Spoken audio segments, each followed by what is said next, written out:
Hi, I'm Lizzie from Chicago. Before I tell you my story, please like and subscribe. I grew up with two loving parents and an amazing sister, Patty. She was 2 years older than me, but she was my best friend, and I stuck to her like glue. Once when I was 7, I just bought popsicles from an ice cream truck when suddenly a tall boy blocked my way and knocked them out of my hand. "Hey, what'd you do that for, jerk?" "I just felt like it." "What you gonna do, go cry to your mommy?" "She doesn't need to, because she has me." And with that, Patty tackled the boy to the ground. She grabbed one of the dirty popsicles and rubbed it all over his face. The boy pushed her off and shouted, "Crazy psycho," before he ran away. Patty was awesome. Life was good until the 5th grade when everything changed. Patty had climbed onto the roof one day and she ended up having a terrible fall. My parents rushed her to the hospital, but a few hours later, we found out that she'd gone into a coma. We were completely devastated. I missed Patty like crazy. And to make things worse, my parents became super protective about me from that moment. Every time I got the slightest injury, Mom freaked out. "Oh my God, my baby! She's bleeding!" "Mom, it's just a paper cut. I'm fine." But Mom rushed me off to the clinic like I'd cut my hand off. Even the doctors there were soon sick of her. And things kept getting crazier. Once when I was 14, I had to beg my parents to let me go on a school trip to an amusement park. They finally agreed, and I was so excited. But just as I was climbing onto the roller coaster, my teacher came flying and pulled me away. "Oh no, your parents made me sign an agreement that I wouldn't let you go on any ride." "What?" I just sat on the bench like a moron the whole day while everyone else had crazy fun. This was so unfair, and I was so mad when I got home. "Guys, you have to stop. You're sucking all the fun out of my life." "We're only looking out for you. Why don't you understand?" "I do understand. Mom, Dad, I really miss Patty too, and I wish she'd never been hurt, but you can't always stop bad things from happening." "Well, we're sure as heck gonna try." Ugh, they were impossible. A friend had a slumber party at her place one night, and I knew my parents would never let me stay over. So once they were asleep, I climbed out the window. I'd be back before they woke up. I was having an amazing time with my friends when suddenly we heard loud screams from downstairs, and to my horror, I saw my mom attacking Lizzie's mom and yelling, "Where's my daughter? I know you're holding her here. I can track her phone location. Tell me, right now." "Oh my God! Mom, are you insane? I can't take this anymore. Just then, Dad came running in, looking pale as a ghost. I just got a phone call from the hospital. Patty is awake."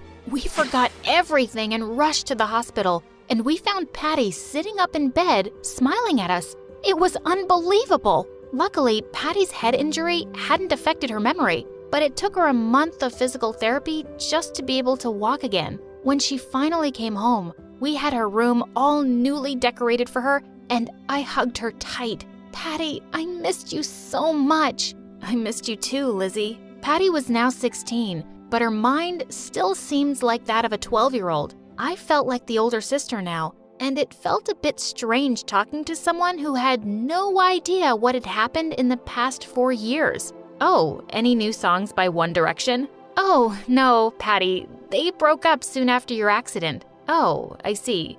How about we make a YouTube video of how to make slime?" No one really does that anymore." She looked a bit bummed out, so I introduced her to other things I knew she'd love. There's TikTok, My Story Animated, and now everybody goes in pajamas everywhere. Patty looked fascinated, and we stayed up all night while I got her up to speed. A few weeks later, Patty started school again, but she had to go back to 7th grade, while I was already in 9th grade. I could tell she was struggling with studies, so I would help her out during breaks in school. One day, I found Dad standing in the driveway next to his car, which had a large dent on the side and the headlights were smashed. "What happened to your car, Dad?" "Oh, you're asking me? Well, let me remind you. You took my car out last night, hid it somewhere, and brought it back like this." "What? Are you crazy? I didn't do that." "The neighbors said they saw you driving off with it last night, so stop lying. I can't believe you'd be such a reckless maniac. No pocket money for 3 months, and I'm never allowing you to drive. I didn't do it, I swear. Dad just walked off into the house without hearing another word. The only thing that cheered me up was I was meeting my boyfriend Jonathan later that evening. We'd been going out for a month, and of course, I hadn't told my parents. That evening, while they were busy watching TV with Patty, I slipped out quietly and waited for Jonathan at our meeting spot. But when he didn't turn up after half an hour, I called him. What do you want? Where are you? I'm waiting for you at our spot. Oh, do you have amnesia now? You broke up with me over text yesterday, remember? And with that, he hung up. What the heck was he talking about? When I looked at the messages I'd sent, I was shocked. Jonathan, what was between us was nice, but I'm kind of bored of you now, so let's call it quits. Okay, thanks, bye. Gosh, was I losing my mind? I didn't remember sending this message. Oh, this seems like something Mom would do. I ran home to confront her. Where are you coming from, Lizzie? Oh, I went to meet my boyfriend. Yeah, don't look so shocked. Mom, you already know about him. After all, you're the one who broke up with him from my phone. What rubbish. I didn't know anything about a boyfriend before, but thanks for telling me now. You're grounded. Just then, I saw Patty behind my parents, and she had an evil smile on her face. Oh my God. Patty, you did all this, didn't you? Wrecked Dad's car? Stole my phone? It's you! My poor Patty has barely learned to walk again, and you're saying she took my car? You're awful for trying to blame things on your sister, Lizzie. Don't you dare say another word about Patty. Maybe you're just jealous she's been getting more attention since she's come back to us. I couldn't believe they had just said that. I stormed off to my room and slammed the door shut. She completely denied it when I confronted her, saying I was crazy and paranoid. But she kept messing with me, putting salt instead of sugar in my coffee, breaking my things, cutting up my clothes. I never knew what she'd do next. But I was in for a major shock when I saw her kissing someone in the school corridor the next day. My ex-boyfriend, Jonathan. I marched up to her and pulled her away. What do you think you're doing? Kissing my boyfriend. Why? Are you jealous? Are you out of your mind? Jonathan, since when have you been dating my sister? Not that it's any of your business, but it just happened. I like how mature she is for her age. Of course she's mature. She's 2 years older than you. She's a 16-year-old dummy witch in 7th grade. Suddenly, Patty leapt forward and attacked me. I pushed her off me and her head hit the wall. Oh my God, Patty, are you okay? Oh, my head. I feel dizzy.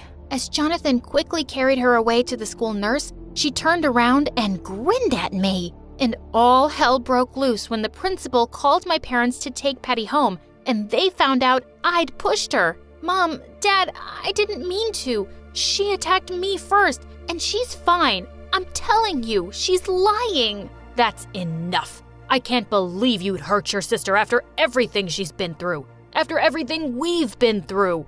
I don't know what we'll do with you, Lizzie. We can't even trust you to be around her anymore. My parents left, and I looked back at Patty lying in bed, smiling at me like a witch. I no longer recognized her as the sister I dearly loved. It's better for you to give up and understand that I'm in control here. No matter what you say or do, no one will believe you. Patty was right. I decided I had no choice now but to just leave. I packed a bag, took my savings, and ran from home that night. I crashed at a friend's place, but the next day she said if I was staying any longer, I had to go sleep in the garage. But why? You have plenty of rooms. Yes, but I was just talking to Patty, and she said you have a fungus on your feet, and it's contagious. What? Why are you talking to Patty? We're really good friends, actually. She's pretty cool. She's a big fat liar. I'll just show you my feet. But she just shrieked and ran out of the room.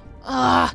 I packed my stuff and left angrily. I moved on to stay with another friend, but it turned out she was also friends with Patty. And that's how I went from friend to friend, only to realize that Patty knew everyone I knew in the city. So I decided I would just travel out of town. I bought a one-way ticket and got on the bus. I was so tired from the last few days that I just fell asleep. God knows for how many hours. Finally, the bus conductor woke me up, and I sat up in a panic. Where am I? You actually just came to Chicago. What? Did I just make a complete detour to the same place? I'd failed to even run away from this stupid city. When I got off the bus, I started walking around in the pouring rain when suddenly I spotted Patty standing on the other side of the road, just as shocked to see me. Why are you still in Chicago? I thought I made you leave. My life is none of your business, so stay away from me. She started walking over to me, yelling, "Making your life miserable is my business because you stole my life and I don't have an ounce of guilt." What? What are you talking about? You really don't remember? That day 4 years ago when our parents were away and we were playing and you threw the ball on the roof. You started climbing up to get it and I told you to stop. But you didn't listen to me, so I climbed after you. And that's when I fell. I started to cry hard. Maybe the shock of Patty's fall had made me forget all these details, but now I remembered. Patty, I was just a kid. I didn't mean for you to fall. Patty looked even angrier as she walked closer. I don't care what you meant. Because of you, I lost 4 years of my life. And during this time, you grew and studied and made friends and a boyfriend. And what about me? I just can't seem to catch up, and I just want you to go away. As Patty screamed, I suddenly saw a bus was traveling fast in her direction. Patty, watch out! Without another thought, I ran towards her and pushed her to the sidewalk. My head hit the pavement and I lost consciousness. When I woke up, I saw that I was in the hospital. My parents hugged me tight and said I'd woken up after 2 days. We're so sorry we didn't believe you and caused you so much pain, honey. Turns out after my accident, Patty broke down in front of my parents and confessed everything she'd done. Together, they decided to get her psychiatric treatment to help her get better. Just then they left the room and Patty walked in. I'm so glad you're okay, Lizzie. All this time I've been blaming you and hating you for an accident, and you risked your life to save me. How could I have been so horrible? Please say you'll forgive me. Of course I forgive you. You've always been the person I love the most in the world. I would do anything for you. I'm so sorry for what you lost, and you're back with us now. You can have anything and do anything you want, Patty. And I will always be by your side.